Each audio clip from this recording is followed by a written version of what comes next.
नमस्कार, आप देख रहे हैं खबर फास्ट और मैं हूं आपके साथ प्रीति सिमार। बुलेटिन की शुरुआत करेंगे बड़ी खबर के साथ। बड़ी खबर आपको बता देते हैं, रूस और यूक्रेन के बीच लंबा चल सकता है ये युद्ध। बड़ी जानकारी आपको दे दें, रूस और यूक्रेन के बीच चल रहा विवाद और युद्ध लंबा चल सकता है। रूस से लड़ने के लिए यूक्रेन को हथियार देगा नाटो, ये बड़ी जानकारी आपको दे दें।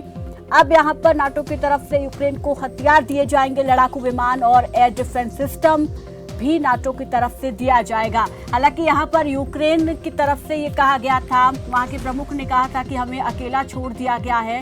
और ऐसे में कल बैठक भी हुई यूएनएससी की, जिसमें अब ये अहम जानकारी सामने आ रही है कि अब यूक्रेन को नाटो हथियार प्रोवाइड कराएगा। लड़ाकू विमान और एयर डिफेंस की जो तमाम चीजें चाहिए होंगी वो नाटो की तरफ से यूक्रेन को दी जाएंगी। और इस पर ज्यादा बातचीत के लिए ब्रिगेडियर विनोद दत्त हमारे साथ जुड़ गए हैं। ब्रिगेडियर सर नमस्कार, स्वागत है आपका खबर फास्ट पर। नमस्कार जी, सबसे पहले तो यही मैं आपसे जानना चाहूंगी कि रूस ने जिस तरीके से यूक्रेन पर हमला किया, इस पूरी कार्रवाई को आप किस तरीके से देखते हैं और क्या ये भविष्य के लिए और बाकी देशों के लिए सही है, और ऐसा ना हो इसके लिए यहाँ पर कोई विकल्प भी आप देख सकते हैं? देखिए, ये जिस तरह से जो सिचुएशन उभर के आई है, ये एक वर्ल्ड ऑर्डर के लिए कोई बहुत सकारात्मक मूव नहीं है या ऑपरेशन जो रशिया ने किया है। लेकिन ये एक चीज को बिल्कुल साफ और क्रिस्टल क्लियर कर देता है कि जो अमेरिका की जो स्टेटस है और उसका जो स्टेचर है, उस पे एक बहुत बड़ा क्वेश्चन मार्क लग जाता है। और अमेरिका इस सिचुएशन के लिए बिल्कुल जिम्मेदार है, क्योंकि अगर आप रूस को देखें, रूस ने अमेरिका से कई बार ये कहा कि आप यूक्रेन में दखलंदाजी न करें। आप जो 1991 में जब विघटन हुआ था सोवियत संघ का, तब ये क्लिंटन ने और इन्होंने येल्त्सिन के बीच में ये करार हुआ था कि हम यूक्रेन को टच नहीं करेंगे। तो उन्होंने कई बार कहा कि आप वहाँ उस एरिया को डीमिलिटराइज कीजिए, लेकिन अमेरिका ने एक नहीं सुनी। और अमेरिका इतना खुद घबरा गया, क्योंकि अमेरिका का की जो खुद की ताकत है वो अब हिलती नजर आ रही है दुनिया को। हिलती नजर क्या, हिल गई है। और इसका पूरा फायदा उठाते हुए जैसे ही अमेरिका ने ये कहा कि वो युद्ध में नहीं उतरेगा, रूस ने एक ब्लिट्जक्रीग ऑपरेशन करते हुए पूरे यूक्रेन को अपने जद में ले लिया है। और अब जो राजधानी है फॉल ऑफ कीव, वो कुछ ही घंटों का ऑपरेशन बाकी है। क्योंकि मुझे नहीं लगता, देखिए असला अमेरिका ने पहले भी दिया था, मदद उसने पहले भी सामरिक तौर पे की थी, लेकिन सामरिक तौर से मदद से कोई हल निकलने वाला नहीं है।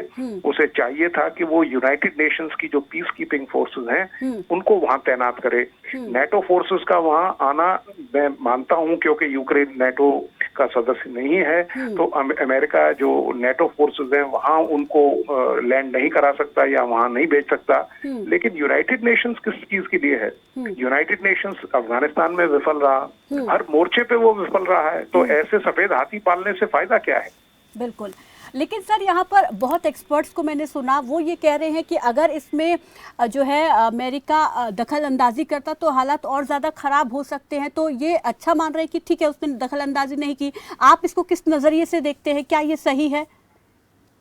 देखिए, मेरे अपने जाती तासुरात ये हैं कि अगर आज रूस के हौसले बुलंद क्यों हो गए, क्योंकि उसे मालूम है कि अमेरिका नहीं आएगा।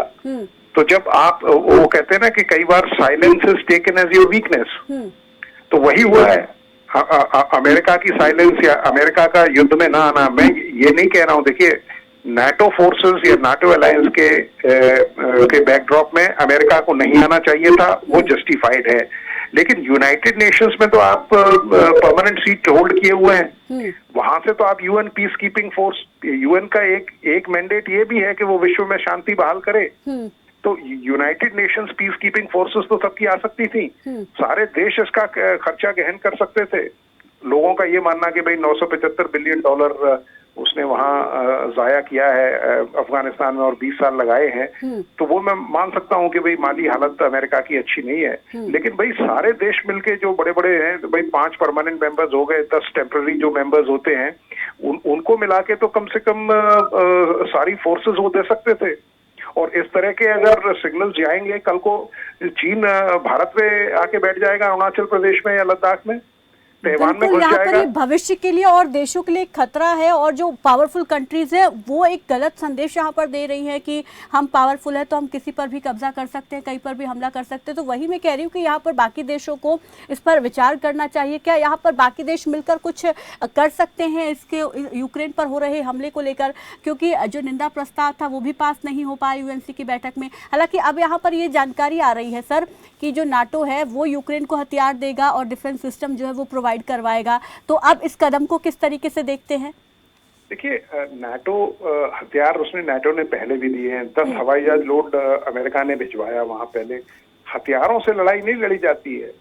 आप देखिए अब रूस क्या कर रहा है। रूस जो यूक्रेन की सेना है उसका मनोबल तोड़ रहा है। उससे कह रहा है कि भाई आप बगावत करिए ज़ेलेंस्की के खिलाफ। तो वो ये चाह रहे हैं, क्योंकि ये जो एक्शन है इनको बहुत पहले ले लेना चाहिए था। जैसे आपने बड़ा अच्छा पॉइंट रेज किया कि भाई क्या सारे देश मिलके इसकी समस्या का हल नहीं कर सकते? क्यों नहीं कर सकते? और सारे देश मिलके जो तंजीम बनती है या जो ऑर्गेनाइजेशन बनता है उसको यूनाइटेड नेशंस कहते हैं। तो कहाँ है वो ऑर्गेनाइजेशन? क्यों वो नहीं आ सकता? क्यों सारे देश मिलके? देखिए, यूनिटी इज स्ट्रेंथ।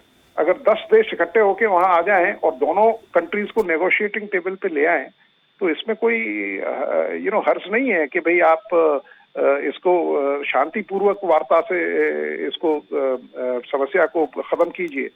लेकिन न उसमें अमेरिका पहल कर रहा है, उसमें तो कोई नाटो अलायंस नहीं है। ये तो यूनाइटेड नेशंस का मैंडेट है।